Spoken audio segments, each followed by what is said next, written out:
two of my favorite subjects, sex and death. Yes. A lot. It was like reading through. It's like, a story about sex, cool. A story about death, cool. Death, sex, sex and death, death and sex. Well, in different proportions and ratios. But you know, to distinguish myself from other writers who write about sex and death, there is also birth in the middle. Do you know? So that I think is an advance on the old formula that sex can lead to birth, and birth can lead eventually to sex and then death. You know. So yes, there are children in there too, and increasingly towards the end of the collection. What else is there? I mean, there's also blood, there's consanguinity, there's family. But I don't know what else there is. I suppose there's history, society, all these things, but I don't... It's not that I'm not interested in these things, but I'm interested in the inside of people's heads, basically, which are full of sex and death and family. I mean, there is one story in there called Honey about a woman whose mother dies, and she experiences a great kind of surge of desire, literally, but it's desire for life itself, you know. I mean, sex being part of that, a very strong part of that in this story. So I could almost get behind the word sex and say, yes, I write a lot about desire, about yearning, about wanting, about these things, and the difficulties involved in wanting. But you can...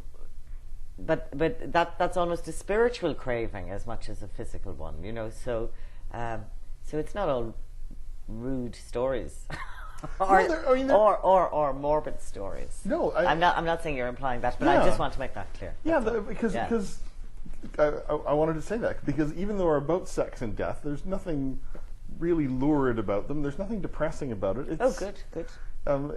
And even characters who die.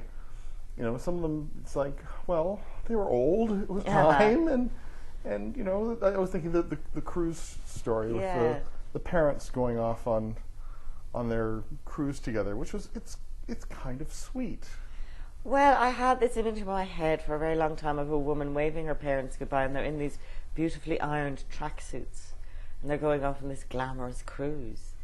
And she realizes that they're going to die. But she also realizes that she's going to have to look after them as well, that something has reversed in their lives. And she feels worried about them, as they might have felt seeing her go off on a student exchange, you know. How are they going to fare in the big bad world? So, yeah, I am of the opinion that people are dead, even the dead are differently dead. I mean, they don't all stay still in our heads. And there are many different ways to be dead. That is indeed so Irish, I have to tell you. Well, yeah, but even one of the characters says that I mean, she's feeling a bit grumpy. She says some of the men you meet are dead. So even that the people who are alive are actually not that alive at all. So there is a kind of incessant interweaving of I suppose, the two in life and death in the book. There's one fascinating story of sisters, and one of whom is a anorexic or a bulimic. It's hard to tell. Yes, she's a little bit of both. No, she's anorexic, I think. Her older sister's just really cross with her for falling apart in that incredibly selfish way. And a lot of the time I work, or I hope to work, before the labels, you know. There's a woman in the collection who may be gay, but she doesn't label herself as gay. She may not be gay. She might have just had a moment, you know. She sells handbags, and she falls in love with a woman who comes up to her counter. But this story, yes, the sister is anorexic, but it was in the days before people knew what anorexia was. It was before it was labelled. And it just seems like a slow suicide. And the sister is just totally cross. She's the dutiful sister. She's the one who's keeping it all together. And so her love for her sister is completely overwhelmed by an irritation at this girl doing this to the family. Particularly, how could she do it to our mother and all that? Which is, I mean, I suppose it's tough. I mean, people find distinctive the fact that the relations between women in my books aren't that easy. I mean, in the stories aren't that easy. And actually my own relationships with friends and sisters are really very good. So I don't know what. So fiction gives us an opportunity to look at the dark side. You know, it gives you that freedom. And it's not one that's taken very much by women writers who often write about how wonderful their female relationships are. I don't think that's true. So I just want to pick that apart a little.